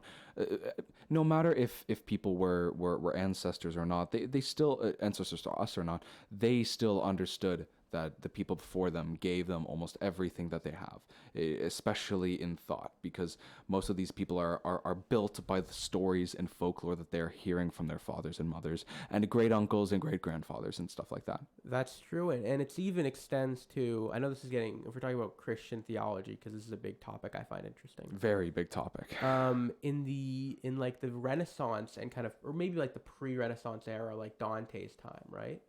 There was sort of an idea in some Christian circles of righteous pagans. Have you heard of this? The righteous pagans? No, I haven't actually. Okay. It was a term applied to basically people who acted and lived their lives in Christian principles, but were obviously born in a time where they could not have known Christ. So in the eyes of someone like Dante, or Petrarch, or any of the poets of that time, because this was very popular with poets, obviously, this idea, they viewed people like Aristotle or Plato or even Homer, and Alexander the Great and Caesar were also very popular. They viewed these figures as being people that could not be in hell, could not be damned, because they were too virtuous of men to do so. Do you think they were confusing virtue with power? Probably, and obviously maybe the histories they were reading were a little bit too poetic and biased, especially of people like Julius Caesar. It's giving very King James Reformed type thought, I'll be honest. Sure, and they also believed in the idea of certain virtuous Christians who weren't actually officially saints. People like Charlemagne or Roland, who there's a very famous Italian poem about him, or even figures like King Arthur, who obviously probably didn't exist, but many people in the Middle Ages believed him to have been a real historical figure, so they saw him in the same light. What I'm trying to make is, like, for instance, if you read the Divine Comedy, specifically in Purgatorium, I think, that section. What is the Divine Comedy? Explain that to the listeners. The Divine Comedy is a very long work of epic poetry written by the Italian poet Dante in the 13th century, I believe. In the poem, basically Dante goes through like the entirety of the afterlife. He goes from Inferno, which is hell, or Infernios, Purgatorium, which is purgatory, which includes limbo and some other bullshit, and then Paradiso or Paradisius, which is paradise, Heaven, yeah. Yeah. And when we're talking about these things, it's very, very, very important that we're talking idealistically. Oh God, yeah. This is very Platonic. This is not dogma. This is not dogma. This is not sort of praxis. This is not the Bible. This is Dante's kind of singularity of his own Platonic idealism. Yeah, of what he envisions heaven or creation or salvation to be. So for Dante, there's actually a part in Purgatorium where basically all of these virtuous pagans, so Homer, Virgil, Ovid, Plato, Aristotle, Epictetus, all these guys. Man, fucking everybody should read Epictetus. Sorry, go ahead. They're all living together essentially in a part of limbo, because they can't get into heaven because they were born. Well, they were before Christ, and they were never baptized. So they're basically just stuck there forever. But they're also not burning either. So they're kind of in a good place, but they're also kind of depressed because they can't see the light of Christ. It's pretty melodramatic. It's very not anticlimactic is the word. It's melodramatic. Yeah, so that's kind of, like I said, gives an example of how sainthood and ancestors are viewed. But regardless, talking about like more recent Halloween traditions, I would say a lot of what we associate with Halloween, the very modern version at least, probably came about with the sort of working class Irish immigrants to the U.S. and Canada. Everything from the Fenians to the more recent. Yeah. So with like the idea of like, mummering, the idea of, or souling, going around getting soul cakes, essentially a form of where it comes from, like a form of like begging, right? All of that is Irish in origin. It's essentially spiritual currency in action. Yeah. Because, the whole idea of charity. Soul cakes, specifically, here's a fun fact. So soul cakes are one of like the OG Halloween treats that people probably don't really know about unless you're either a trad cath or an extreme octogenarian. What the fuck's an octogenarian? Somebody who's over 80. Somebody who's okay. But yeah, it used to be a tradition because the belief was before you ate a soul cake, you would pray. And like you're praying for the souls. That's why it's called a soul cake, because you're praying for souls in purgatory. Is this people and ancestors that come before salvation, if you will? Yes. The idea is for those who are impure, those who have died without being completely clean of any sin, which is basically everyone, you have to spend time in purgatory. So, which means different things depending on who you ask. But the idea was All Saints' Day and All Souls' Day, which is the 2nd of November. These weren't just for the people in heaven either. This also included those who are in purgatory. Because in Catholicism, especially traditional Catholicism, there's a big emphasis on purgatory, and specifically, like there's even prayers in the rosary that are specifically for like the souls of the righteous in purgatory. What do you mean? Like what parts of the rosary? Specific prayers. There's specific prayers in like the old version, like the pre-1958 rosary. Okay, I was gonna say, because I've made a couple of more recent rosaries, and I don't remember anything of that. No, because it's all modernist now, and it's all cringe. But back in the day, they put a lot of emphasis on it. Actually, really quick, tell me how the rosary this is a tangent, but I think it's really important. How has a rosary developed over time? Like, are you aware? My understanding is that it originated primarily in France in like the late medieval period, and that was probably derived from like older traditions, specifically like Orthodox traditions of like prayer beads, which the Orthodox prayer beads are completely different essentially. But so the rosary originally, I think it was just the Hail Mary, and then and Our Father and the Creed. as well. Sure. The either the Nicene Creed or probably the Nicene Creed, because the Apostles' Creed is actually a little bit almost like basically an edited down version of the Nicene Creed. But yeah, so that was the oldest form of the Rosary. So It's the OG. if you read Don Quixote, which is one of the greatest books ever written, please, oh Lord, please read it. I don't care what country you're from, what language, what religion, you have to read that book. Don Quixote, which is a book that I think was published in maybe the 15th century, the 16th century originally, mentions this. The whole idea of, say a couple credos or say a couple Hail Marys. So clearly this was already a very mainstream thing. And also when you look at art and depictions from the kind of the tail end of the Middle Ages until like the early, sort of before the Renaissance, the rosary is almost everywhere. And it was likely something that everyone from the peasants to the wealthiest of the wealthy in Western Europe would have been familiar with. It was a foundation at that point. Oh yeah, it was. It was a staple, if you will. Yes. If in a way, it was a way to visualize how you could pray. Yeah. And it was also kind of this combination of all the devotions. Anyways, this is becoming like a Tradcast podcast. This is becoming a Tradcast podcast. Sorry. What was it? Anti-purity testing, heterodox, lefty podcast? Also Tradcast. Things, but yeah. I know there's probably going to be a lot of people who will find this boring, but I think it's interesting. So it is very interesting. Anyways, like I said, so the soul cake thing, it does have relations to like Catholic dogma and theology, specifically about purgatory. Because like I said, this time of year, it's not just about those who have made it to heaven. It's also about those of y'all who are working on it. God bless.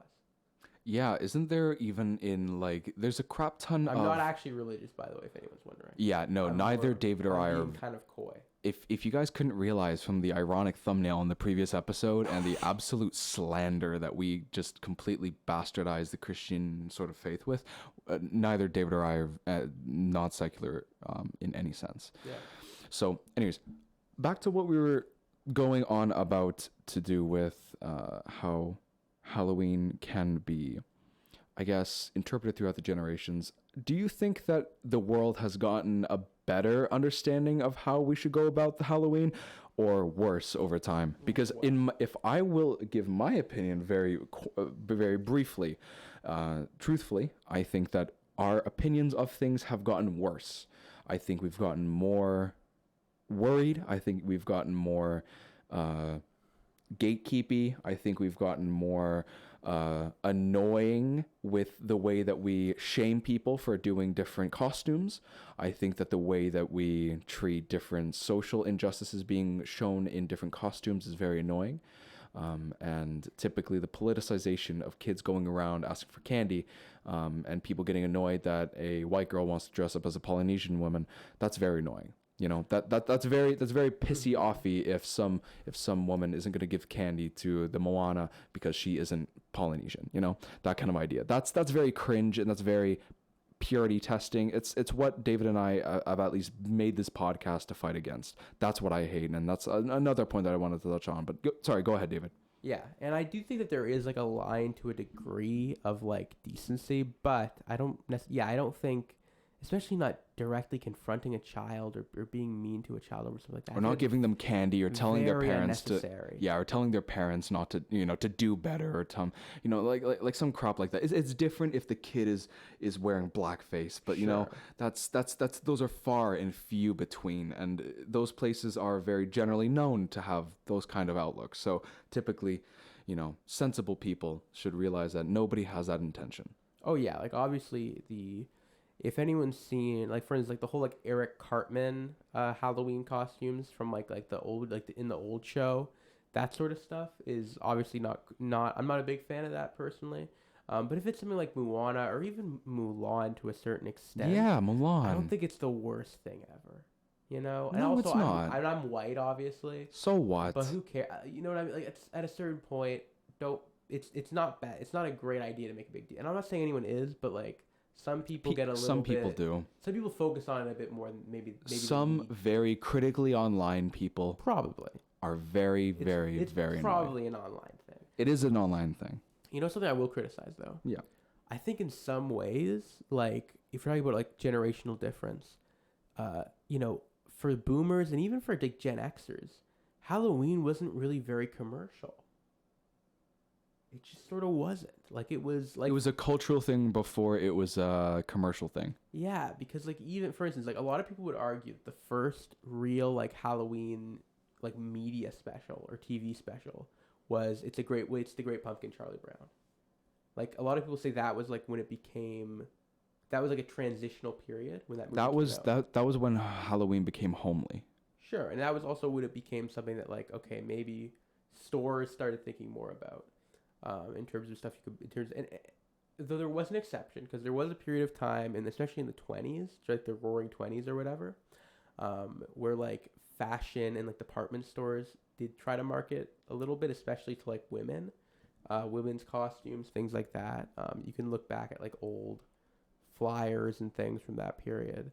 Because obviously it was the 20s, so parties were becoming, well, they were, it's post-war, it's the 20s, parties are a big deal. And women's Halloween costumes were a big deal at that point, and they had been for a while. But other than that, for the average like working class person, Halloween was largely a more, it was a cultural affair. It was very much, you know, you made your costume or your mother made it or your grandmother or whatever. You know, you carved your jack-o'-lanterns and you probably were getting either homemade treats or maybe you get like a Hershey bar or something if you were like really, if you were, depending on where you lived and who you were going to. But yeah, you were a lot Hey, more kid, have likely. some cocaine. Like that type deal. Yeah, but like I said, from what I've read, I could be wrong, but this is just what I've read and from what I've gotten from allegorical stuff from older people I know. Back in the day, before the whole razor blade and the apple thing, legit getting an apple on for trick or treating was very normal. Like it just was, or even getting like peanuts, Raisins. Like for instance, when you go back and you watch that Charlie Brown special, listen to some of the things that they were getting. Obviously Charlie Brown's like, oh, I got a rock or whatever. It's like, Yeah. listen to that, and you get like an idea of what was happening in like the mid 20th Aw, century. I got a lighter. Yeah. just some Possible, kid. maybe. Honestly, I would laugh so hard if like my kid comes back and Yeah. he's like, I got a joint, and I'm like, whoa, man, which house is this? But you know, and also yeah, like with things like you have like the stores, like obviously there's Spirit Halloween, but also just like the mainstream normie stores like Walmart and Home Hardware, Home Depot, every year, and it's not even remotely as big as Christmas. Let's be honest here. Yeah, But no they matter how much, still go for it. no matter how much some department stores and some super specific stores like to market, Halloween will never be as festive as or as profitable, or nearly as profitable as Christmas. Don't get me wrong; it is way more profitable than Thanksgiving, way more. As opposed, other than football, I would argue like Halloween is way more profitable than Thanksgiving, but it does not even pale in comparison to Christmas. No. Actually, how do you think Halloween's craze hypes up and like compares up to Easter? I would say it's bigger. Yeah, I'd say it's bigger too. But Yeah, also, I'd say it's bigger too. Easter to me is not a super commercial thing. Okay, for confectionery, of course. For confectionery, it is the biggest thing. Yeah, but like I don't know, you buy No. Actually, no. Halloween is the biggest for confectionery. What am I talking about? For chocolates and the sweets, it's not even Easter. It's Halloween that's the biggest.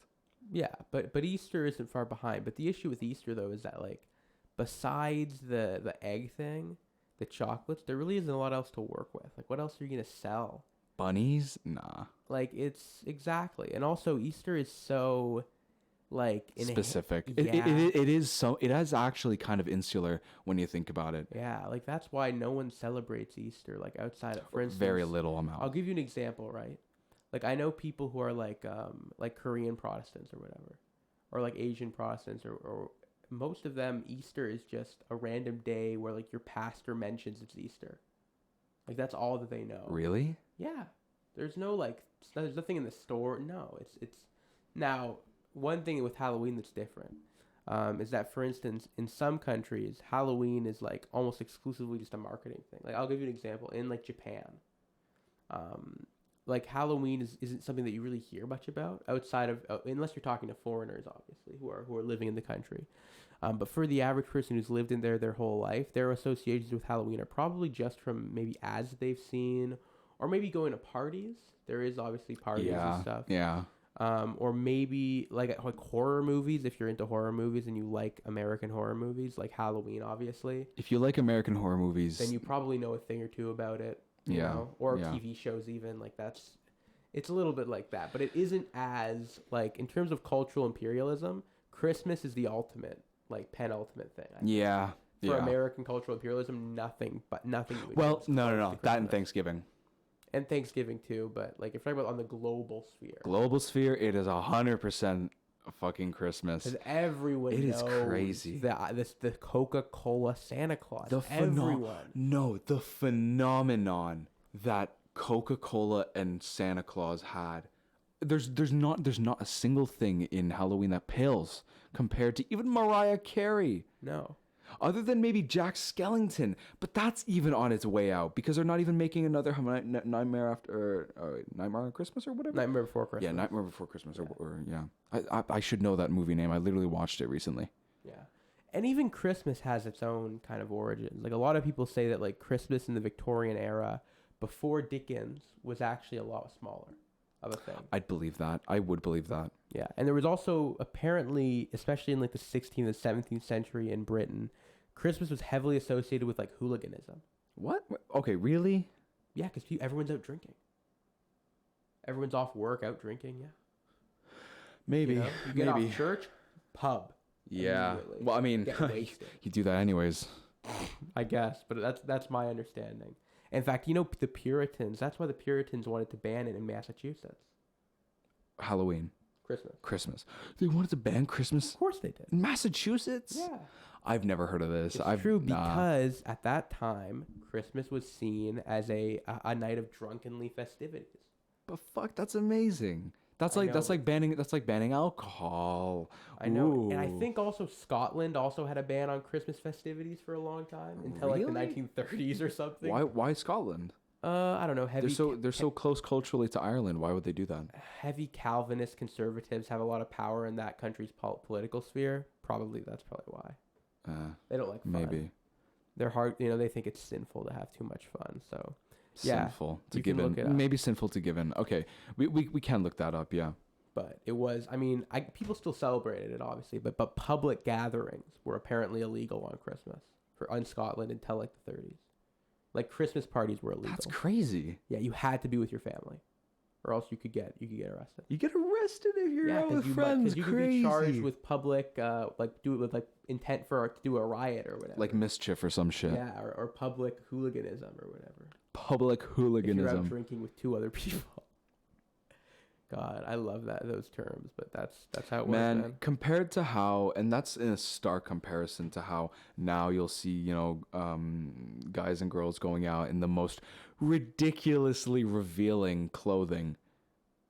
Oh my God. I mean, okay. The way the world has changed, not for the better or for the worse. It's just changed. It's just changed. You get the people, you get like the teenage hooliganism, and then you get like the adult hooliganism, which is way more lame in my opinion, especially for guys. Like, oh God, and girls to an extent, but like, you know what, the guys though who are like, oh man, I'm just here at this party because I want to see boobs. Like, fuck those guys. I don't know. I don't know. Those are the kind of guys you'll learn. Those are the kind of guys who do. You know what they do? What? Those are the kind of guys who like they have like no costume, so they wrap themselves in duct tape and shit, and they leave the duct tape attached to them, and the whole fucking time then it falls off. And they're like, I'm duct tape man. Yo, I'm a mummy in progress. Okay, that's actually not the worst though. Come on now. Or they put this fucking like weird shit, like a little pin, and they're like, oh, I work at Tesco. Like fuck. You don't work at Tesco. You're a Tesco pin. I don't know, bro. You don't work at Tesco. That doesn't mean you don't have a membership card. I don't know. I'll be honest. Okay, for those who wanted to know, David, what were you this Halloween? Michael Myers. David was Michael Myers. I was Ferb. I went to a couple of Halloween parties with my girl, and it was nice. She went as Vanessa. I went as Ferb from Phineas and Ferb. We had an awesome time. And to be honest, the kind of people who do half-assed costumes, awesome. You can do that. But guess what? Have it at least be something cool. I half-assed mine, but I at least had green hairspray to have the Ferb hair, that kind of idea, Yeah. Shout out to anybody. Please tell me if anybody has watched Phineas and Ferb as a kid. Man, the amount of episodes we'd watch. Anyways, sorry. Yeah. Back on the topic. I went to a party too, actually. Yeah. Well, tell but it us was a about it. family party, but Really quick. weird thing in my family at least. Halloween is very much a family holiday for us. Really? Yeah, it is. I don't know why. I don't know if that's a Portuguese thing because of the whole All Saints Day connection. Maybe. But yeah, every year, like even my grandparents, every year would have a Halloween party. That's crazy. That's awesome, actually.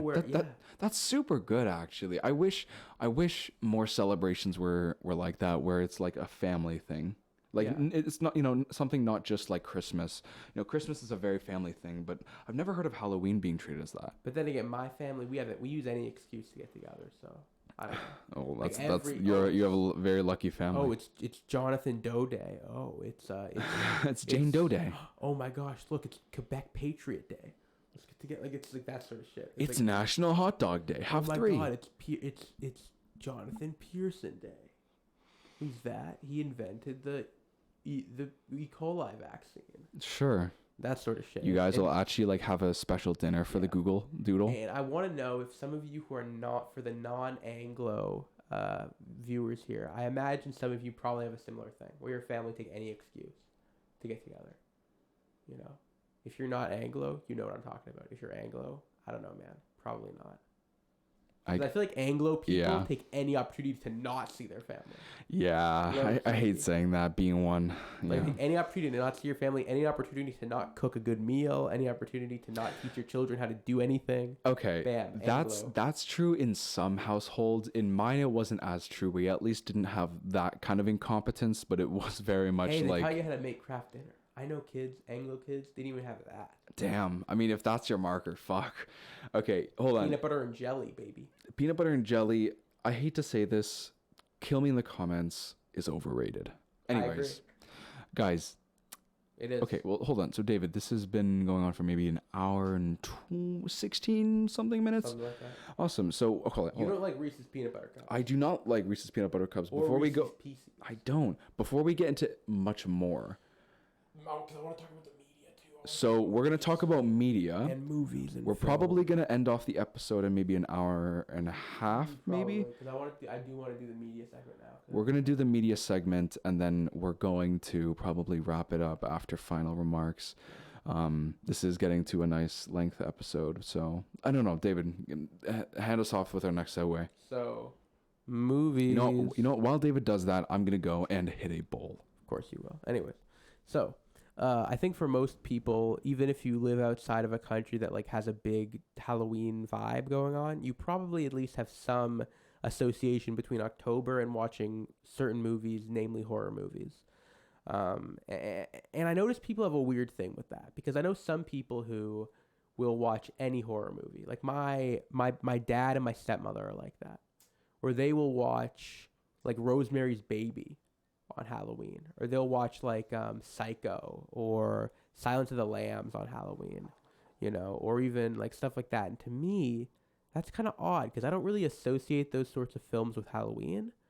Well, for one thing, they're all kind of like more psychological thrillers, which to me, they're not like fun enough. Those are still great films. But like to me, it's like Halloween movies are supposed to be fun. It doesn't even need to take place during Halloween for it to be a Halloween movie for me. Some people have that rule. I don't. I think that's kind of arbitrary. Because a movie can feel like Halloween without even being on Halloween. And some movies don't feel like they're on Halloween. Like, for instance, so the original John Carpenter's Halloween from 1978, which is, I think, one of the greatest horror movies ever made. There's a piece of trivia about that film. It was actually filmed in California. It was not filmed in the Midwest or even in New Jersey or whatever, in a place you'd think it would be. And it also wasn't filmed in the fall. It was actually filmed in like July, in California. So you can imagine how hard it would be to get, the scenery right. And that's why in that film, like, you don't really see a lot of trick-or-treaters. The streets are pretty empty. The whole neighborhood's kind of dead. Like, it's a little strange for a Halloween neighborhood. And that's why. And then you also have movies like, for instance, The Night That October Built, which is like a found footage mockumentary type thing about this like group of friends who travel across the southern United States looking for like the most extreme haunted houses in the world. and it's kind of really cheesy and corny, but I dig it. And also, okay, a movie I watched. Hold on, that sounds like borderline Ghost Hunters. It's a little bit more Blair Witch, but with a bit of with a weird sense of humor. Nice. So another movie that came out this year that I saw, and you probably didn't see it, but I'm not going to talk about it for too long. But I recently watched Terrifier 2. Have you heard about this film? No, I've not. Have you heard of Art the Clown? No. Okay. Oh wait, hold on. Art the Clown? He's like the white face clown with like he's like creepy face. Okay, no, probably not. Sorry. It's not Pennywise. No, of course not. Yeah. Okay, so Terrifier 2 is a movie that I watched. I've seen the original. I didn't like it. I didn't like it. But the sequel. David's movie reviews, guys. David's horror movie podcast. I know. The first film has some weird. Okay, it's not even that weird. It's just boring. It's long and it's very there's a lot of breaks in between scenes.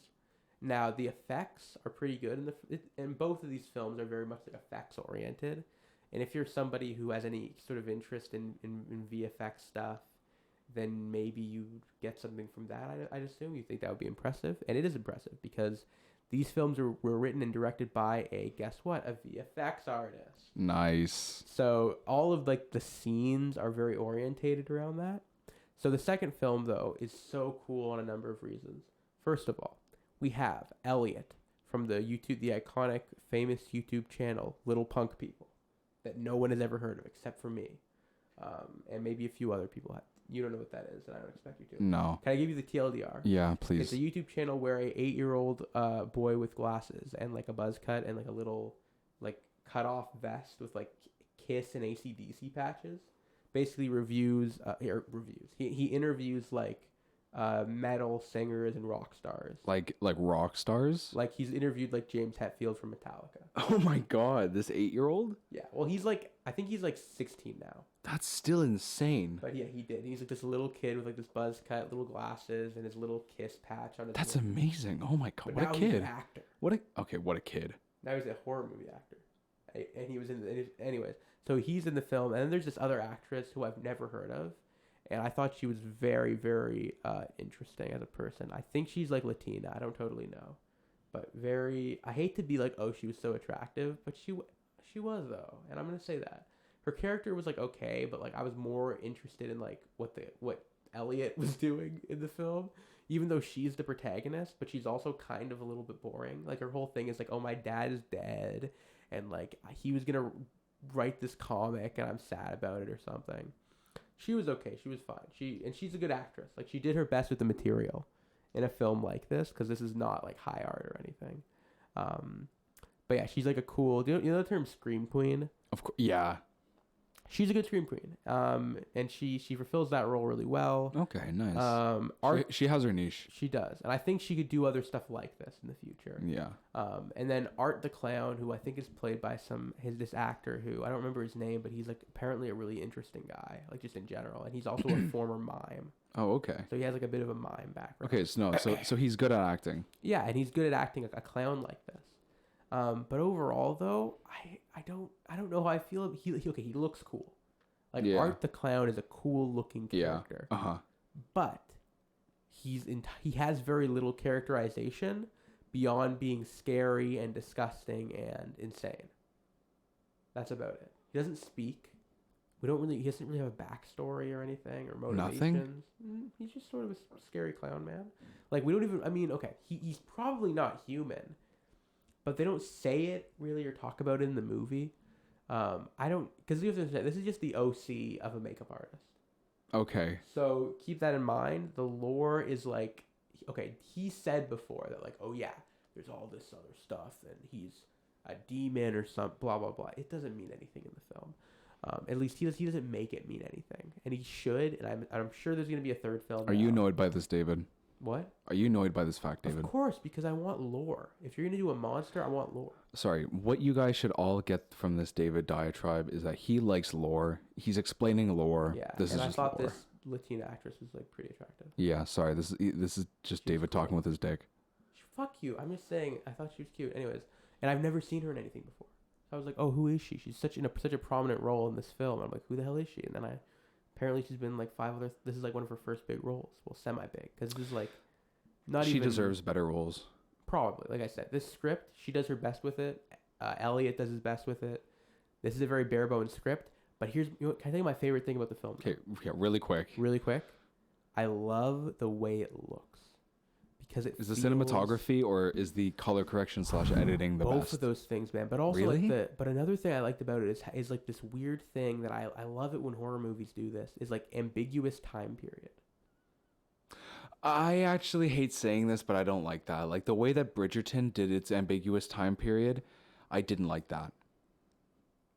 Interesting. But Because they had so many dresses from different time periods and so many trends from different time. Okay, this is Bridgerton. Anyways, To all the gay people out there, maybe you've seen it. maybe you've seen it. Maybe you've understood that my point is very valid. Anyway, sorry. Go ahead. I personally don't.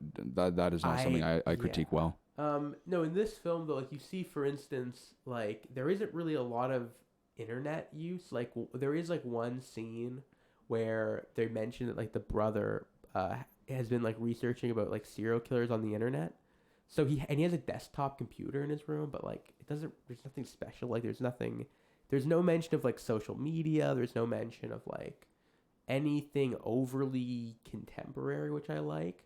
And also there's this scene in like a department store that feels weirdly like 1950s to me. Like they're in this store where it's all so pretty and like there's like cereals next to each other behind the counter and shit. Like what? I don't know. This is a really interesting like tangent. I love it. But overall, sorry. Back to media influence on Halloween. Fuck. can I give you my rating of? Okay. Sorry. Okay, my rating for the film. Okay. I'll give it a 5.6. Okay. To those who didn't realize what this rating was for, what is this rating it's for? Terrifier 2 by Damien Leone, starring Elliot from Little Punk People and this other actress whose name I can't remember now. Okay, rate it out of 10. Yeah, I will give this film a Haymarket View 5.6. Maybe watch it. You don't have to. 5.6 out of what? 10. That's not good at all. No, but it's fun if you like this. If you like cheesy horror movies. While David talks about the obscure movies that we very much love, I'd very much like to bring our attention to. Okay, really quick, yes. Can we talk about Trick or Treat? We're gonna talk about that. So actually, you know what? We Screw it. Really quick, but guys, before we get into anything else, let's just say, sorry if that obscure movie diatribe was out of topic, but we love it. We love the movie reviews. We're gonna do a Trick or Treat movie review in a second. Let's talk about like Halloween and that kind of stuff. But before we do, David and I literally a couple hours ago watched Trick or Treat, the movie. When did it come out? 2009, I think. 2007, 2009. Yeah, around that area. Yeah, and it was really good. You know what I actually appreciate in that kind of media? It is a phenomenon. It is such a classic Halloween movie, Trick or Treat. You know, it's something that is so synonymous with the day, with the night, with that kind of activity. And you know what? They did it well in the fact that everybody got away in the night. Everybody walked away like Hannibal Lecter in the end of Silence of the Lambs into the fucking crowd. And you know what? Good on them. They did well. They did well on the practical effects. They did well on the writing. They did well on the cinematography, the color correction, the camera, the objects, and the way that they showed color. It was beautiful. It really, as David was telling me before it started, felt like Halloween. And that is what I have to say about that movie. Sorry, David. Give us I will give it a Haymarket 8 to 8.5 out of 10. I would probably give it the same rating. It's a modern classic. I don't know if I'd say probably essential viewing if you want to. It's weirdly not even contemporary because it doesn't even have the same sort of habits that our current movies do. No, it doesn't. Also, it's an indie film. Is it? It is. How much was it funded with? I actually, hold on. Can you look that up on your phone really quick? Sure. Thank you so much. Guys, we're a bit bougie. We don't have some guy like Joe Rogan telling us our information, so we have to look it up ourselves. Okay, so it was about $12 million. $12 million for a fucking classic horror movie? Yeah. That is a very good deal. Yeah. So $12 million, that's for a horror movie, that's actually pretty did you also see how much it got in the box office? It actually grossed $6 million at the box office. That's fucking terrible. Yeah, What? I know. I don't know why. I don't know if there was limited release or What? something. But it was yeah, it made What? $6 million at the box office. $6 million only? That's actually hard for me to believe. But it sold well on DVD and Blu-ray.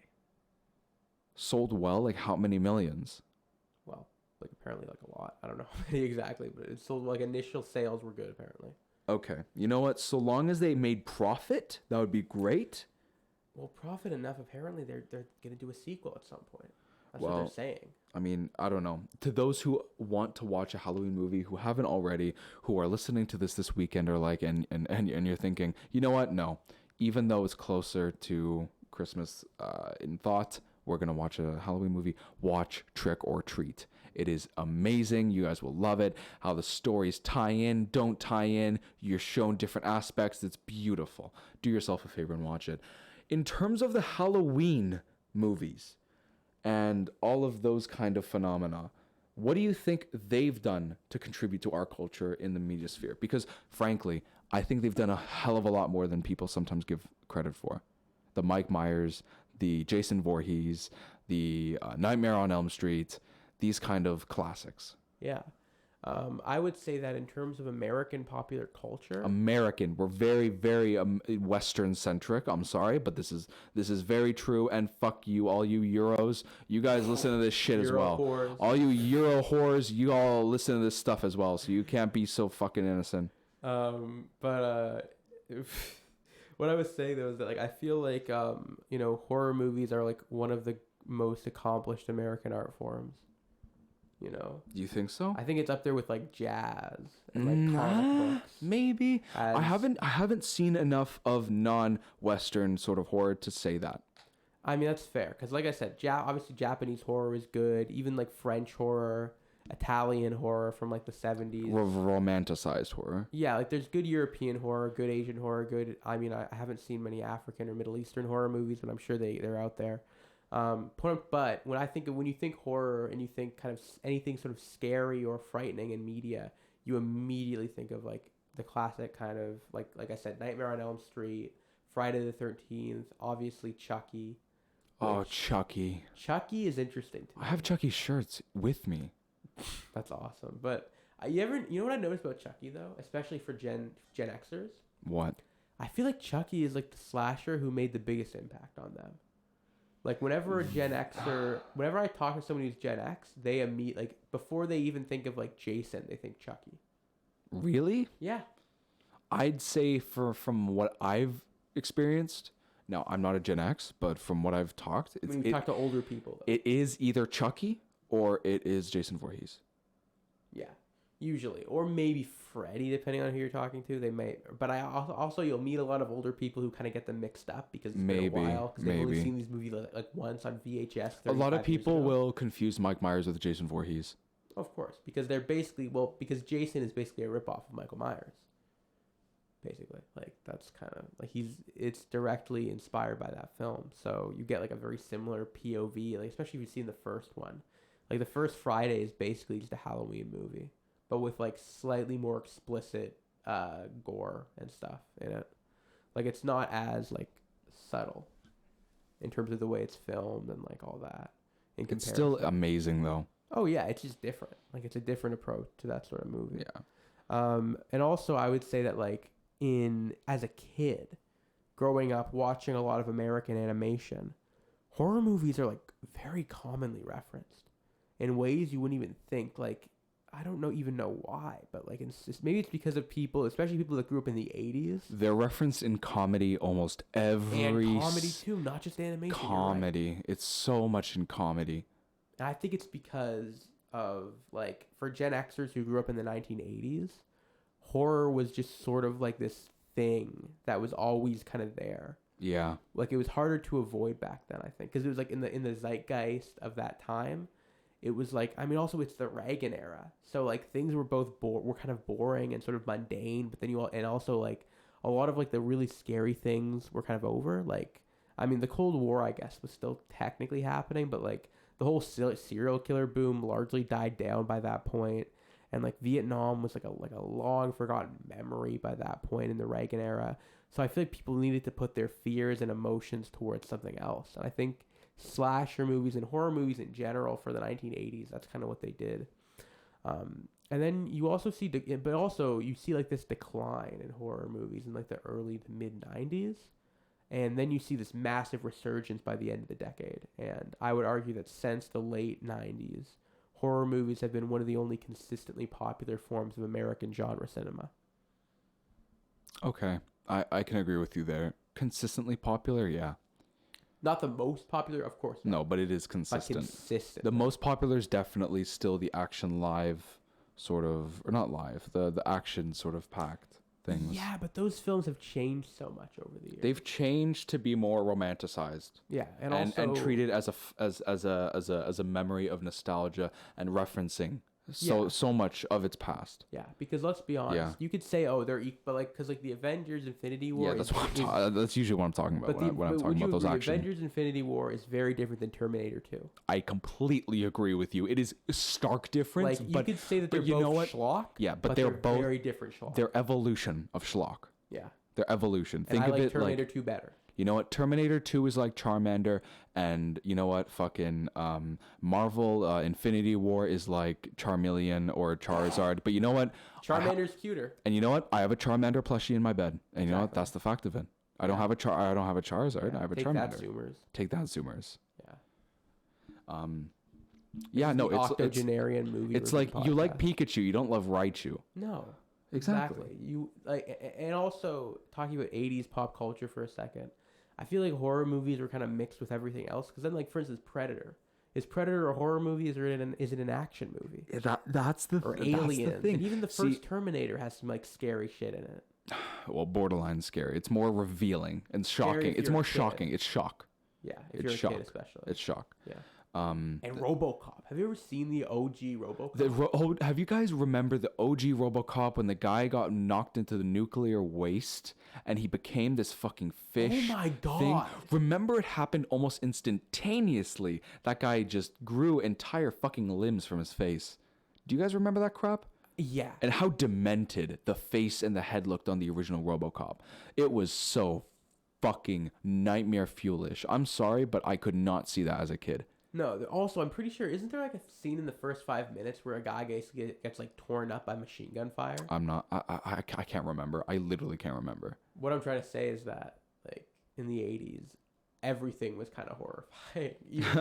And also, that's also like when you see this revival of like Halloween songs, like Thriller and Somebody's Watching Me, you know, like that whole thing, and like synth music. You know what? I feel like it's actually telling to the eventual sort of succumbing of the Cold War, as the world sort of needs still a hyperbolized kind of world around it, but it no longer has the Cold War. So what is it going to go to? It's going to go to expressionism. It's going to go to art. It's going to go to people talking about this kind of stuff in film, in music, in dance, in whatever the fuck you're talking about. And we can see a lot more hyperbolization in our art afterwards. And then there was 9/11. So would you agree that like popular culture after 9/11 was really different? It was, because it changed in demeanor and it always was charged. Yeah. Can I give you an example? Yes. Okay. Pre 9/11, Buffy the Vampire Slayer. Post 9/11, Supernatural. Yes. That's the vibe. Yes. That's a good comparison. Yes. That is absolutely true. They might look similar on the surface. They're not. When you really go deep down, very, very different periods of time. Like, you know what I mean? It's like JonTron 2016, JonTron now.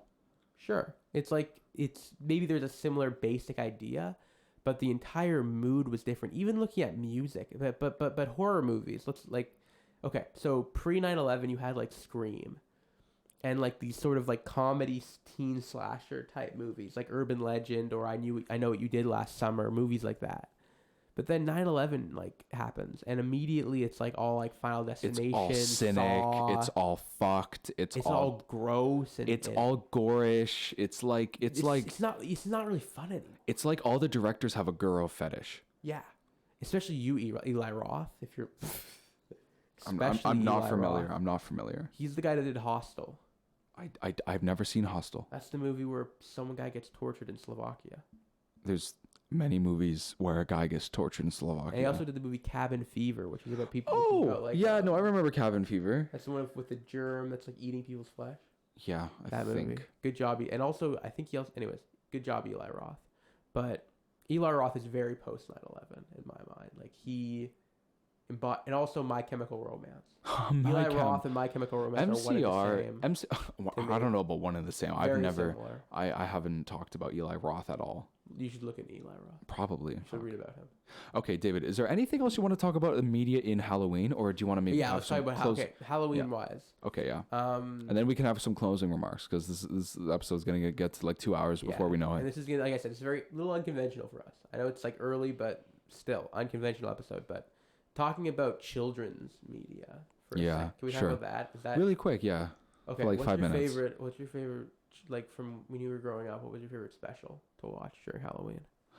Honestly, my favorite stuff was on YTV. Sure. Because they had family stuff. Either that or the Disney Channel always had shit. YTV had amazing stuff. YTV, if to those who haven't listened or not listened, watched YTV as a kid, just been plopped down in front of the TV after school or some crap like that. Pre-iPad. This is pre-iPad era. This truly is, or at least from my world, this is pre-iPad era. I never had an iPad, and I was never an iPad kid. Thank God. Fuck. Anyways, the point was, there was always these different kind of things that are ingrained in my mind, like watching the different we'll be back with this, and then there's like a certain like ladder of montages that you'll see on screen, but all of them are like all the backgrounds and all the mechanical features that you see, with the YTV sort of logo. It's all like Halloween themed and all that kind of stuff. It ingrains in my mind the kind of feel, and I loved it. No matter what, I could watch whatever we wanted, and it would always be the flavor of the month. And and that's what I loved about it. So the thing that I would probably love watching most was either Halloween specials on things like SpongeBob, Halloween specials on things like, and those kind of shows, SpongeBob and those kind of shows, like 16, SpongeBob specials on Total Drama Island, Johnny Test especially. To those who are watching Canadian television as a kid in the late 2000s, early 2010s, you guys can really understand where I'm coming from. Anyways, sorry, David, go ahead. When I was a kid, my favorite specials were probably, my favorite overall, probably the Halloween Tree. I remember that. It's based on the novella by Ray Bradbury. Huh. Cool. That's got to be that was the one every year. Yeah. I was always excited to watch. Explain that to the audience. Okay. It's essentially a group of kids on Halloween in like the 1960s probably, who get together, but their one friend, who's the coolest guy in the world, he's sick and probably is dying of cancer. Kind of sucks. So they essentially have to go around and they meet this like weird, mysterious, supernatural spirit man who's voiced by Leonard Nimoy. And they basically have to save their friend's soul by going through like multiple different time periods and learning the true meaning of each of their costumes. It's really good. Please watch it. I hate saying this, but it sounds kind of gay. Why do you think that? Going around and seeing how everybody sinned or some shit. I don't fucking know. No, it's not. No, but like it's cool though. Like the Leonard Nimoy character is really fun. Okay. He's like, oh, this. You think that's a vampire? This is a real like that sort of shit. It's so camp. Oh my god. That's not a knife. That's a real knife. It's like a mummy is where an ancient Egyptian tradition. Like that's. By the way, if you guys understood that's not a knife, this is a real knife. Like that's. If you guys understand that reference, I love you. Anyways, do you understand that reference, David? Yeah, I do. What is it? It's from Crocodile Dundee. Thank you so much. And it's also referenced in this one Australian horror movie. Sure, but let's be honest. It is Crocodile Dundee who owns that phrase. That's what most people probably would know it from. Yeah, so Halloween Tree, either that or Great Pumpkin Charlie Brown. Great Pumpkin Charlie Brown. Fuck, you're right. Or if anyone knows. No. The Looney Tunes specials. I'm sorry. No. I redact my. I redact my said. It's the Looney Tunes specials. The ghost one? Yeah. No. All the ones that would have who was that Looney Tunes character who was like that? Who he had a black face, he only eyes, but in like that night helmet. Marvin the Martian. Maybe it was Marvin the Martian. He would have like a ghost. Sorry, Marvin the Martian and all these kind of people. They would have these different like these like ghost sort of like capes on, and they would all like dress up and they would like go and scare. Man, Looney Tunes was on their mark. I don't know if I've seen that. I'm so sorry. If anybody hasn't already, watch Looney Tunes Halloween specials or anything of the sort. Okay, Disney actually does festivities right. I'm sorry. Wait, Looney Tunes is Warner Bros. Warner Brothers. Yeah. Is Warner Brothers owned by Disney? No. Fuck, I'm so You mean stupid. Warner Brothers does Halloween, right? Okay, sorry. Warner Bros does Redacted. good. Redacted. Let's redact that. But Warner Bros does Halloween good. Fuck. Looney Tunes, sorry. Disney does it also well, not bad, but fuck. Looney Tunes and Warner Bros are nice in the festivities. Yeah, my best memories of, like, in terms of Looney Tunes stuff, I do remember a Bugs Bunny short where he's in, like, a haunted house with, like, a ghost. And that was, like, parodied on Ren and Stimpy. There's like there's like an episode where they parody that Looney Tunes short. And I also remember seeing like the old like the opera episode of Looney Tunes. I feel like that was sometimes aired during Halloween for whatever reason. And then obviously like if you're talking about old cartoons, Casper, which I have this Casper is so old. I actually had like a DVD with a bunch of Casper stuff on it and like Betty Boop and like all this Max Fleischer type stuff. Yeah, and it was all really like traumatizing, low key. Watching Bimbo and thinking about the kind of war that Disney had with them. Very weird. And like the episode, there's like a short with like these. It's almost like if you've played Cuphead. There's like an old Fleischer Brothers short with this creepy ass hotel owned by a spider who tries to lure and murder like newlywed insects. I'll be completely honest. Say what you will, but the artwork done under the Cuphead sort of like label is incredible. It is, but it's also entirely indebted towards the Fleischer Brothers. Yeah, it's not original in any capacity. No, it's not original. However, it's good though. It's good art. I would argue that they expanded upon. No, they barely even expanded. They just adopted their methods. They really did. The people, and you know what? Everything's hand drawn. Sorry, this is a very big tangent. Weird, sorry, but yeah. David. Anyways, remarks on the episode because it's getting long. So I guess unless you're not done, I'm sorry. No, we can start to finish off. Yeah. So yeah, this was kind of a bit of an unconventional episode. This was a bit of a wacky one, but I do hope everyone's enjoyed it. Hope you had a good Halloween. I imagine when you're listening to it, it's probably All Saints Day, so have a good All Saints Day. This will be released this coming Saturday or Sunday. Okay, well, if that's the case, then happy belated All Saints Day and All Souls Day, because it's going to be long after that. And, I hope you're doing okay out there. I know there's a lot of Christmas music playing. I'll probably, by the time you're listening to this, at Kroger and at Walgreens. So I'm sorry you have to endure that. And I wish the best for you. Because, it's like, I just realized, like, tomorrow is going to be, like, ground zero for Christmas music in retail stores. Oh, fuck. Mariah Carey, she's thawing out of her ice.